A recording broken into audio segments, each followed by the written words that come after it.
Salut à tous les amis, nouvelle vidéo, on va évidemment évoquer le dossier Erling Haaland parce que hier, il faut le dire, il y a eu de nouvelles informations, des informations qui sont arrivées du journaliste italien Di Marzio, mais également de Gérard Romero en Espagne, pas mal d'informations plutôt intéressantes qui corroborent un peu ce que disait Raiola il y a encore quelques semaines, même quelques mois concernant certains sujets. Alors sans plus attendre, on évoque le thème Erling Haaland. Alors comme vous le savez, c'est le numéro 9 que Laporta désire le plus au monde. Vous le savez, il y a eu la réunion l'année dernière en mars entre Laporta, Raiola et le père d'Haaland. Il y avait également une réunion entre le Real Madrid, le père d'Haaland et Raiola lors de ce même mois de mars dernier. Le Barça à l'époque ne connaissait pas forcément les finances du club, puisque la nouvelle direction était à peine arrivée en poste, il fallait faire une enquête, etc. etc. Aujourd'hui, ils sont au courant de tout. Donc, Di Marzio a annoncé hier dans un journal allemand que tout simplement la première ligue n'était pas le championnat préférentiel pour Haaland, lui préférait plutôt la Liga. Donc l'Espagne, comme vous le savez, Haaland a une maison en Espagne, j'en avais déjà parlé. C'est quelqu'un qui va souvent en Espagne en vacances, qui a d'ailleurs habité quelques semaines là-bas, qui a une maison. Donc tout porte à croire que son choix pourrait quand même porter vers l'Espagne. Évidemment, quand tu parles de l'Espagne, tu penses à deux clubs, le Real Madrid et le Barça. Vous le savez, Romero, lui, expliquait que Haaland, s'il va quelque part, c'est clairement pour être le leader de son équipe. Eh bien, si tu fais quelques recherches assez logiques, tu vois que le Real Madrid va signer Mbappé, qu'il y a Benzema comme numéro 9, qu'il y a Vinicius. Est-ce que Haaland ne serait pas le leader au Real? Clairement pas. Il y aurait Mbappé, il y aurait quand même une certaine concurrence entre deux coéquipiers. Après, évidemment, c'est possible. Mais personnellement, quand tu vois la mentalité du joueur, franchement, ça m'étonnerait. Après, au niveau du salaire, je ne sais pas si c'est dans la politique de Pérez d'offrir autant, je parle de 50 millions d'euros bruts annuels pour deux joueurs, en parlant d'Mbappé et Haaland. En même temps, c'est pas quelque chose que fait Pérez d'habitude. Mais bon, c'est possible théoriquement. Mais après, je ne sais pas si Haaland, lui, accepterait d'être en concurrence avec un propre coéquipier. Sachant qu'il y a en plus de ça Benzema, il ne faut pas l'oublier. Benzema qui est certes âgé, mais je ne sais pas si Benzema est quand même positif pour partir. Donc pour l'instant, le Real Madrid reste une piste très intéressante. D'ailleurs, Di Marzio lui explique que la piste préférentielle pour Haaland, c'est le Real, ensuite le Barça et ensuite les clubs anglais. Donc à voir.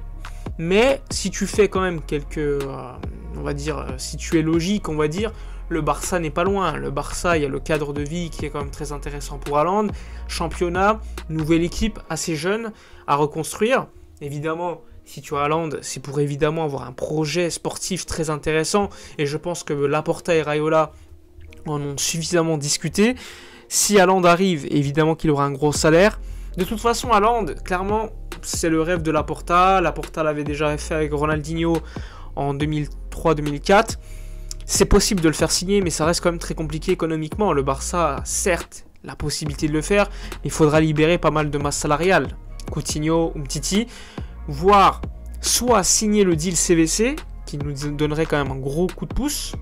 Ce que je pense clairement est possible de le signer, mais je pense que le club ne va pas le faire. On va le faire qu'en dernier recours, si on n'arrive pas à vendre d'autres joueurs à côté. Donc si tu libères Coutinho, Umtiti et qu'à côté tu vends des joueurs qui ont beaucoup de valeur, je pense à Memphis Depay, à Braithwaite, voire un milieu de terrain, je sais pas, Frenkie de Jong, même si moi je veux le garder, Ter Stegen ou autre, si tu vends des joueurs qui ont quand même une grosse valeur, eh bien clairement là tu pourras signer Haaland même sans le CVC. Et là, on sait que le Barça, clairement, pourra bouger de manière active sur le mercato. On parle évidemment de joueurs comme Gaïa qui intéressent beaucoup le Barça. Il y aurait d'ailleurs déjà des contacts entre Gaïa et le Barça depuis quelques semaines. On parle d'une offre possible de 10 à 15 millions d'euros, sachant que Valence demande 20-25 millions d'euros. Le Barça estime que les conditions économiques sont trop élevées, sachant qu'il lui restera en été un an de contrat.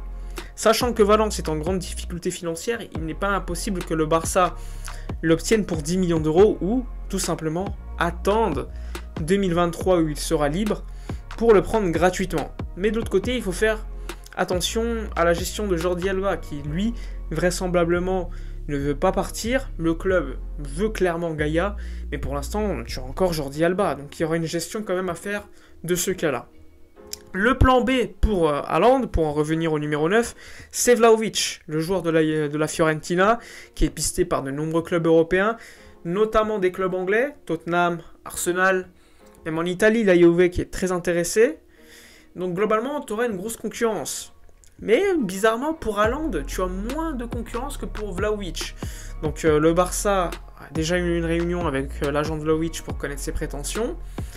C'est bien d'avancer ses pions, mais la priorité reste clairement Haaland. Et pour avoir cette guerre qu'on a eue entre Messi et Cristiano en Liga et même au niveau européen, c'est toujours intéressant d'avoir Mbappé dans une équipe et Haaland dans l'autre équipe. Ça, c'est ce que je pense, c'est ce que j'espère, parce que clairement, Mbappé, lui, va signer au Real, il veut être la star de l'équipe, et comme je vous l'ai dit tout à l'heure, franchement, je vois mal Erling Haaland être d'une certaine manière la deuxième roue du carrosse du Real Madrid, même si le Real est un club énorme, eh bien, au niveau médiatique, tu en auras toujours un qui va prendre de l'avance sur l'autre, et on sait que Haaland a une mentalité de gagnant comme Mbappé. Donc, je ne sais pas si les deux sont compatibles dans une même équipe. Dites-moi dans les commentaires ce que vous en pensez d'ailleurs.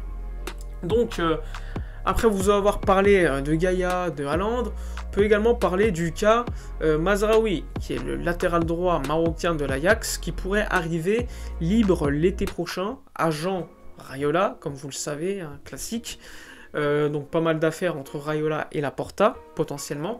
On le sait, le club veut se débarrasser de Serginho Dest, qui n'aurait pas convaincu et qui a quand même une valeur marchande, qui pourrait également permettre le financement à terme au niveau des liquidités d'Haaland.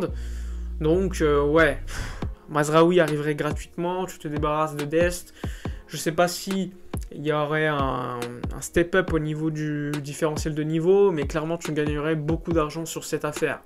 Moi, je considère que c'est dommage de se débarrasser d'un joueur comme Dest, sachant qu'il y a d'autres joueurs qui n'ont pas le niveau, enfin avant lui, qui n'ont pas le niveau, je pense à Mingueza, Sergi Roberto et d'autres. Donc pour moi, ce serait quand même assez dommage. Mais bon, on verra bien ce qui va se dérouler d'ici là.